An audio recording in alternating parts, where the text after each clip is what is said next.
Coming up on the February 12th edition of Sports Extra, does the University of National Champions have new hardware for the trophy case? The men's basketball team got a big rivalry win this past week, and then they beat State. And the men's lacrosse team was a bunch of purple people eaters on Saturday. All that and so much more, Sports Extra starts right now.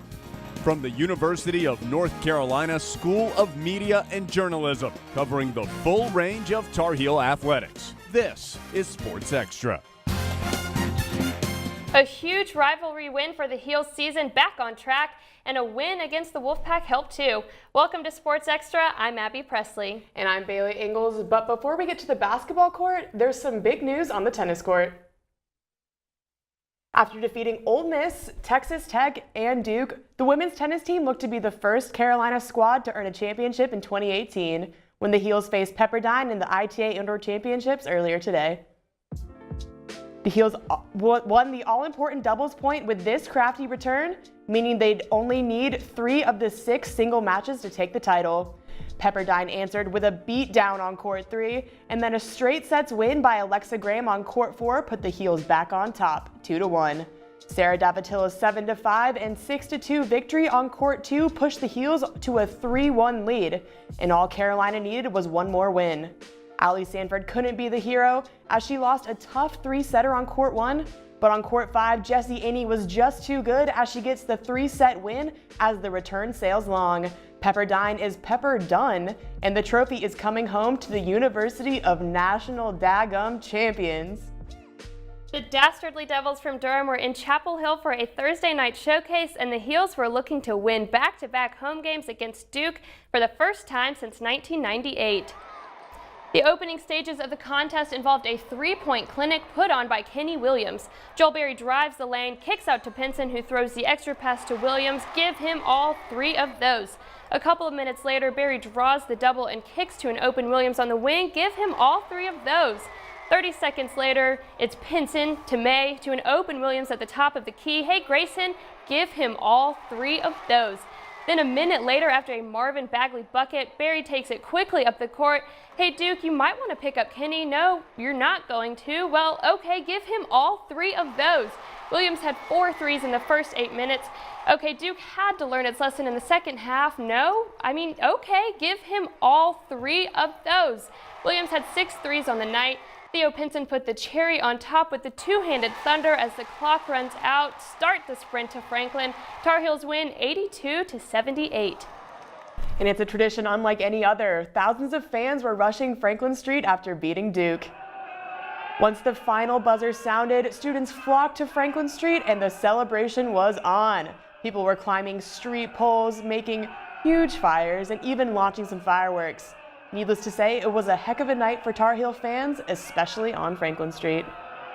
So the Heels started their brutal 3 games and 5-day stretch with an emotional rivalry win on Thursday. Then the team traveled over to UNC Raleigh on Saturday for just a regular ACC conference game.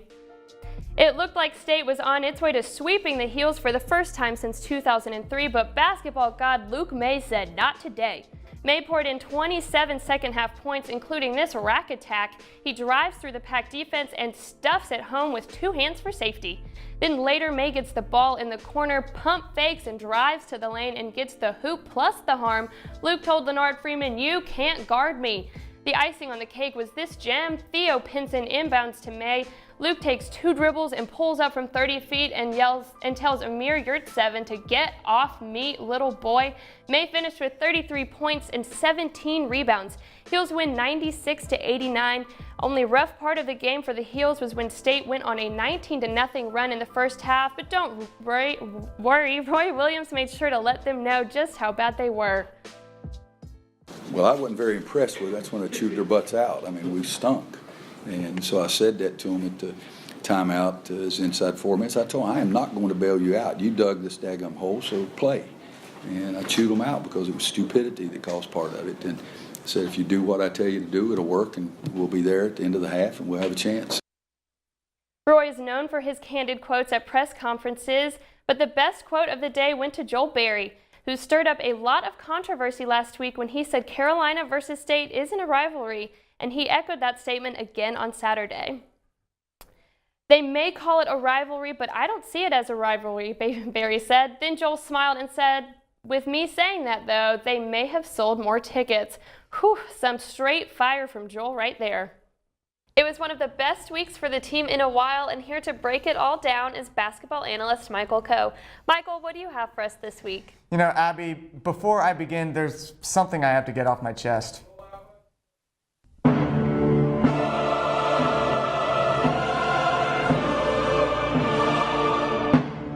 So, Michael, do you have a prediction? You know, Paul, I'd love to tell you that I think Carolina wins this game, but unfortunately, I just think UNC is physically overmatched. Gun to my head, I have the Devils in this one. At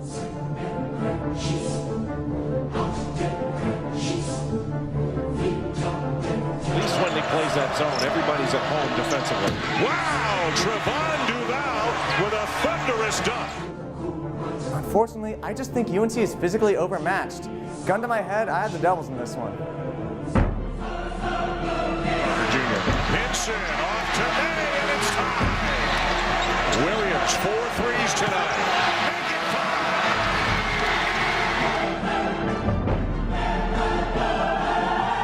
5. Gun to my head, I have the Devils in this one. Well, given your terrible prediction history, I'd say all signs point to a UNC win.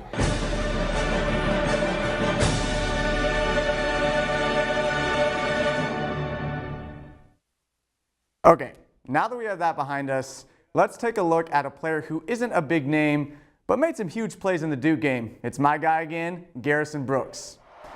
He didn't score any points, but Garrison's defense at the end of the first half was key. Here he deflects a would-be alley-oop for the Devils, giving UNC momentum into the half and setting up the decisive run. And in the second half, Brooks got some huge offensive rebounds over the Devils when Carolina went cold, shaving valuable seconds off the clock. But, oof, Garrison, I love you, but maybe don't try to yam on Marvin Bagley next time. Yikes. And while it was the Kenny Williams show against our rivals, Luke May decided it was time to fire at will on Saturday. May was extremely aggressive in the second half against the Pack, even on his three-point shot. Watch here as he receives the pass from Joel Berry. He immediately shoots it when Omier Yurtseven doesn't get a hand up. And Omier, you know the rules. Hand down, man down. And on this next one, Luke knows he's hot, so he pulls up from RDU and sends an international flight nonstop to the bucket. I don't know why State didn't get a hand in May's face when he was destroying their defense, but hey, you know, Carolina fans will take it. So, Michael, I hate to ask, but do you have a prediction for tonight's game? You know, Abby, I'm not going down that road again. All I'll say is the Heels are playing a game of basketball tonight. Well, for once, you're not wrong. That's basketball analyst Michael Coe in studio. Thanks, Michael. The new AP rankings are out, and the win streak has the Tar Heels on the rise. Carolina rose 7 spots to number 14, only 2 spots behind Duke, who fell from number 9 to number 12. The Heels are one of 4 ACC teams inside the top 14. In addition, the NCAA released its preemptive bracket on Sunday, revealing the top 4 seeds in each region. UNC is projected as a number 3 seed in the West, along with 1 seed Purdue, 2 seed Kansas, and 4 seed Arizona. That would be a tough regional indeed. While the team would love to rest on its laurels, the Heels will play their 3rd game in 5 days tonight at the Dean Dome. And here to tell us more is reporter Kat Nagenson, live from the Smith Center. Kat, do the Heels have any gas left in the tank? Bailey, this is the last game of a remarkable stretch for the Heels.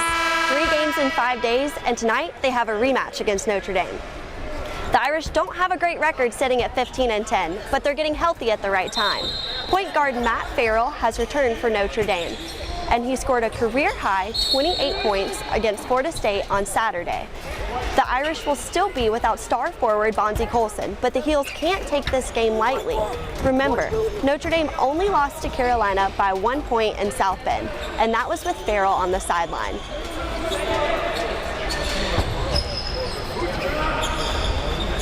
And tonight, one of the most popular players on the team might not even see the court.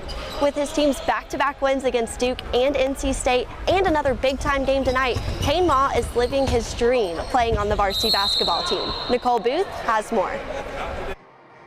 For Kane Ma, playing college basketball has always been the dream. And this season, he finally achieved that dream. The equipment manager, he did like call me into his office. He was like, come here real quick.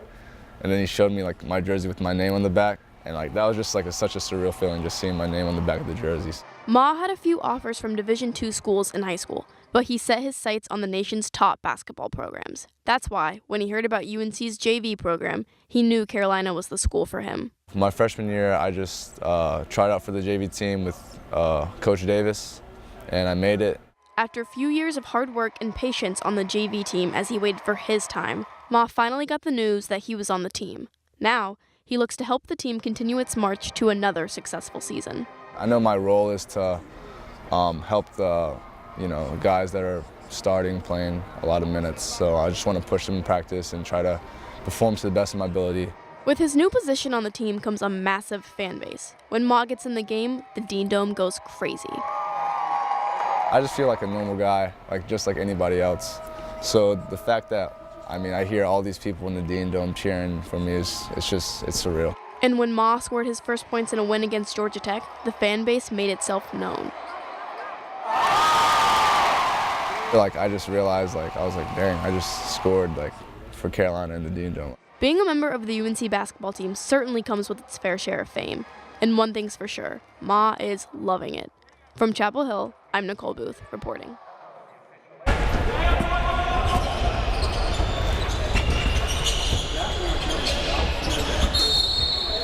And Bailey, whether Ma sees the court tonight is uncertain. Even if he sits on the bench for the rest of the season, he still fulfilled his dream. Back to you. That's reporter Kat Meganson live from the Dean Dome. Thanks, Kat.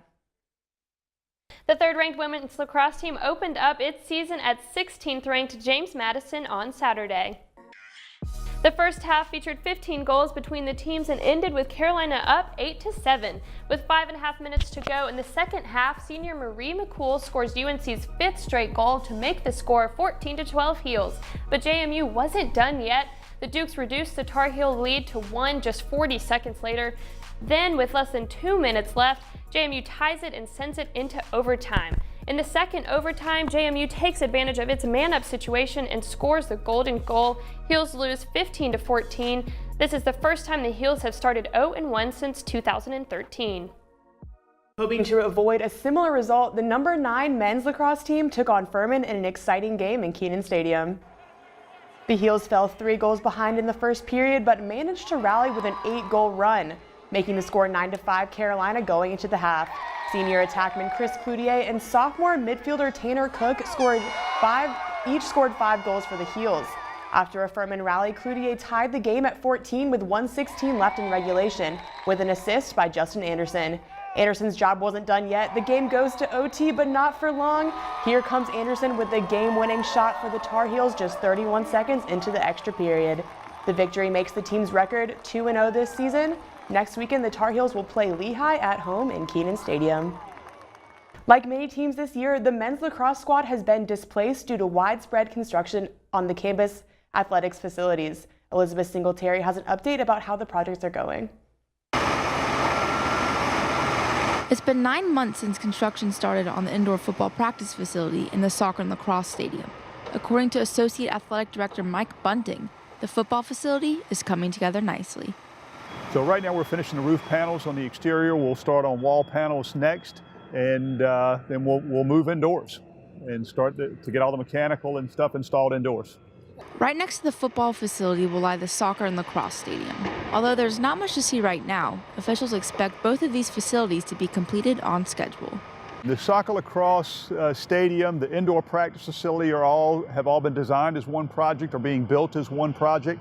So the total project is about 60% along and all scheduled to complete in August of this year. Located a little farther down Ridge Road will lie the 950-seat field hockey stadium. Although it started nearly 5 months after the other on-campus projects, it's on par for its August finish date. Smaller project, a little less complex, less site utility work to do. So, yeah, we're definitely on schedule there. The final project underway is the track and field complex. This facility features 2 artificial turf fields, which the lacrosse teams are already using for practice. As for the track, The concrete underlying it is currently in the inspection phase. Once this phase completes, the track surface will go down, in time for a May opening. Despite setbacks from nearly a foot of snow a few weeks ago, Bunting says everything is on schedule. In Chapel Hill, I'm Elizabeth Singletary reporting. Construction costs of these facilities is about $100 million. That's a heck of a price tag, but the facilities sure are going to look good.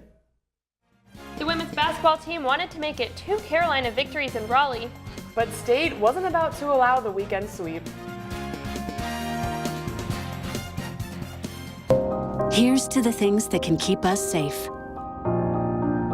And now, those that we carry with us everywhere will bring us wireless emergency alerts. With the unique sound and vibration, you'll be in the know, wherever you are. Well, Thomas, you've got prediabetes. But with more exercise and a change in diet, it can be reversed. I've tried exercising. It just makes me hungry for bacon. I love bacon, too. And who really likes to exercise? Not me. Me neither. Nobody. So we're good? What? Oh, you still have prediabetes. Big time. I adopted Bento in 2010 from a shelter. As it turns out, we have very similar personalities. And this cat makes me make art because he's always motivating me to take pictures of him, to draw pictures of him.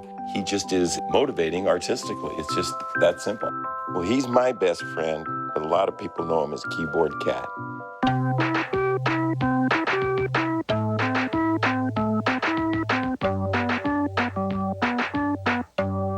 Morning, Gary.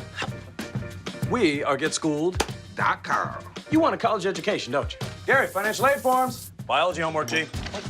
Picking a college, man. You and us go together like tacos and Tuesday. And I love tacos. It's me, Artie. Come see what I collected from the Creative Galaxy in my idea box. Transform your world. Will you help me make art? Each one of our journeys keeps us. Before you throw it away, Hey, I have an idea. think outside the box. We'll never get older. Each one Go be amazing! Give your cardboard box another life. Recycle.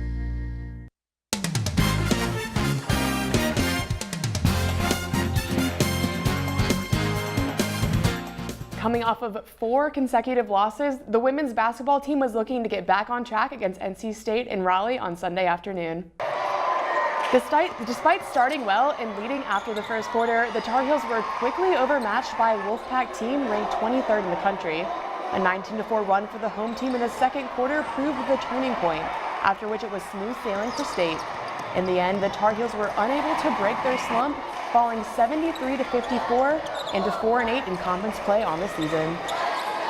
Also making the short trek to Raleigh was the wrestling team, which took on the Wolfpack Friday night.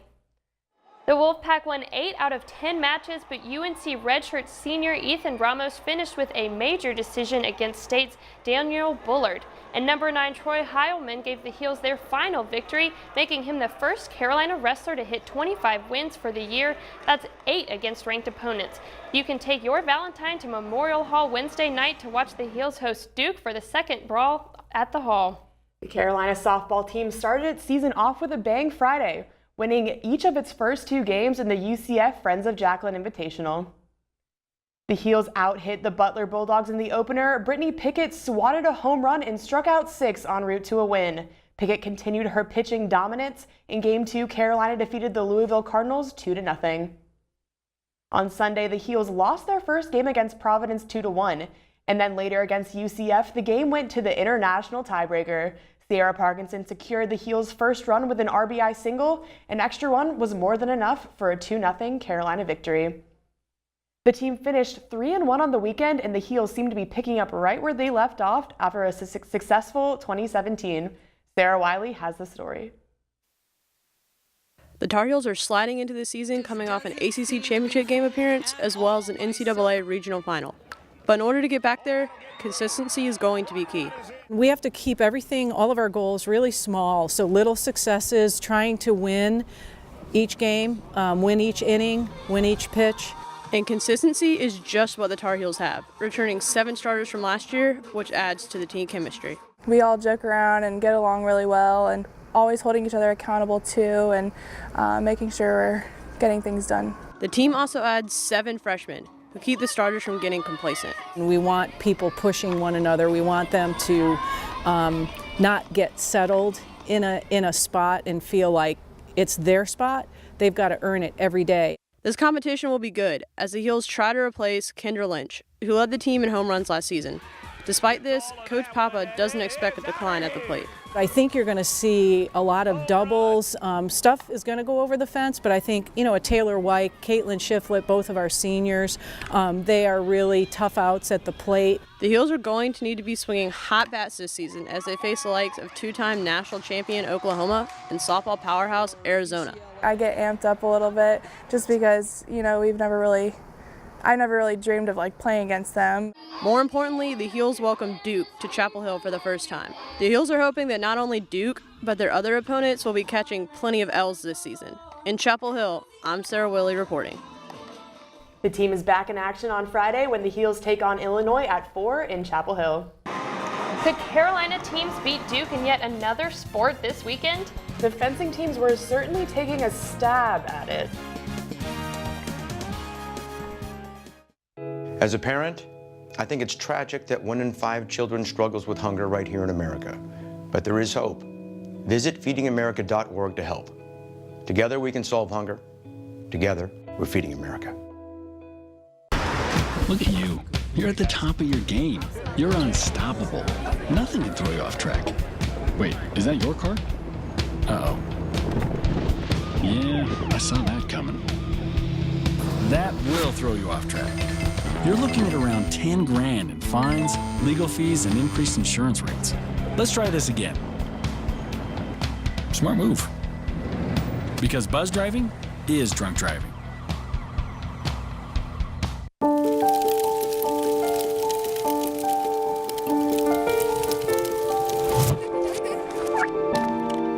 Did you know parking over tall, dry grass can spark a wildfire? Only you can prevent wildfires.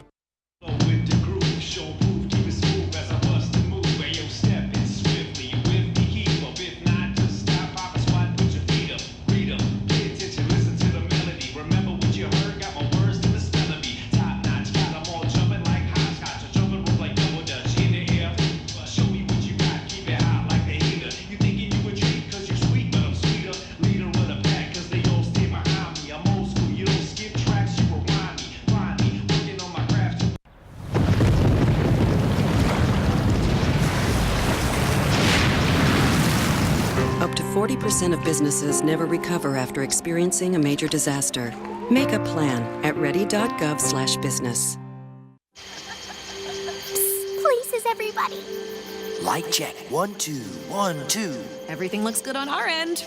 And lights. Come alive with the forest. Visit discovertheforest.org to find a forest near you.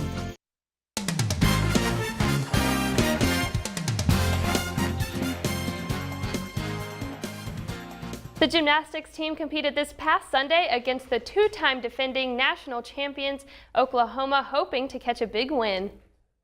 Carolina saw success as the Heels set a new season best overall score. Individual gymnasts set 2 personal records and tied 6 career best scores.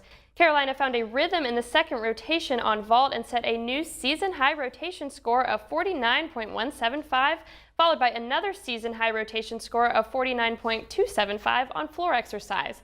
Despite the team's exceptional showing and record-breaking scores, the Sooners still ended 3 points on top. The men's fencing team traveled down the road to Durham Saturday morning to duel Duke, Johns Hopkins, and Brandeis, and Penn State. The day started off on a high note with a close 14-13 win against Brandeis. The Heels couldn't keep it going though and fell to number 5 Penn State in the second match and lost to number 9 Duke in the third.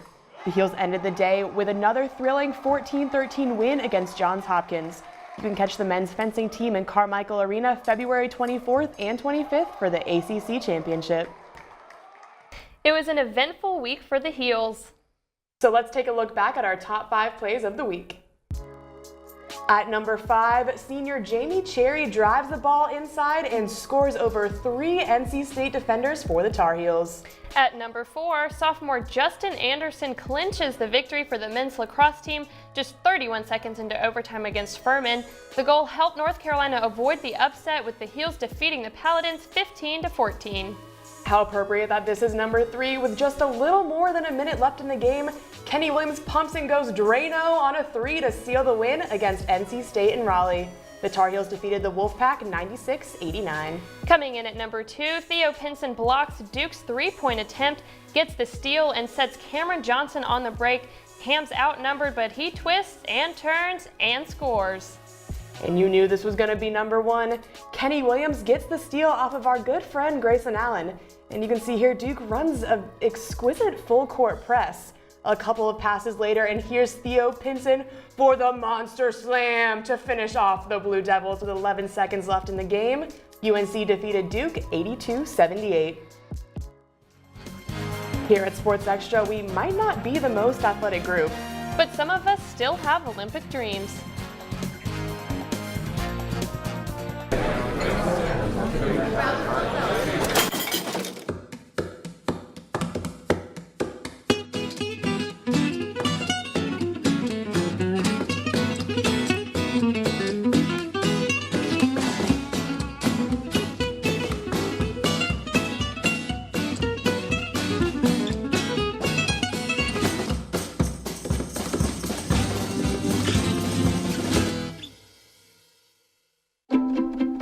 The color in my garden keeps the pink in my cheeks. I was very independent and thought I could take care of myself. I fell and I had to have Meals on Wheels. They're my savior. My name is Lola Silvestri. America, let's do lunch. Drop off a hot meal and say hello. Volunteer by donating your lunch break at americaletsdolunch.org. Open up your books to page 360. Did you just look at your phone while you was in class? You played yourself. Talking about inspirational quotes. You gotta believe in yourself. Don't ever play yourself. The key is to make it, so make it. Louise, can you give me an example of an inspirational quote? Don't play yourself. The key is to make it. And who said that? I did. Now that's a major key alert. Learn the real major keys to getting to college at getschool.com. They call me Maxie, but I prefer tripod. I was your above-average four-legged homie, and then wham, bam, minivan. Some people pity me. Now that's lame. I still run, fetch, and swim. And the ladies love me. I'm the ultimate wingman. Just don't ask me to high five.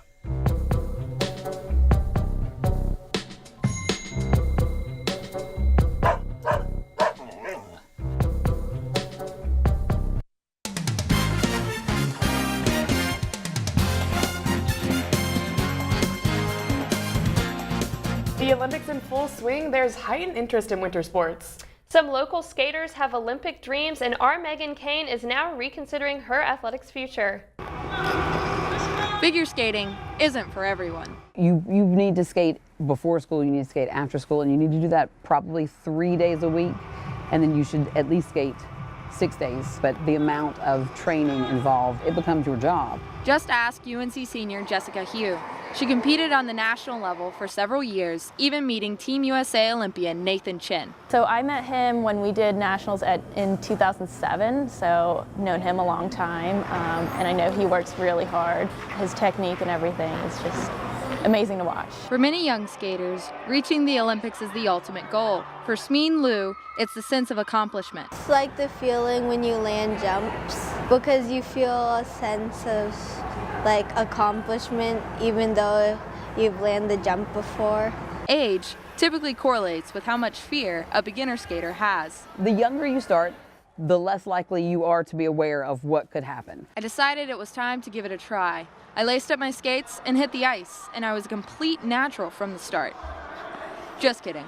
I can skate going that way, but I can't skate going this way.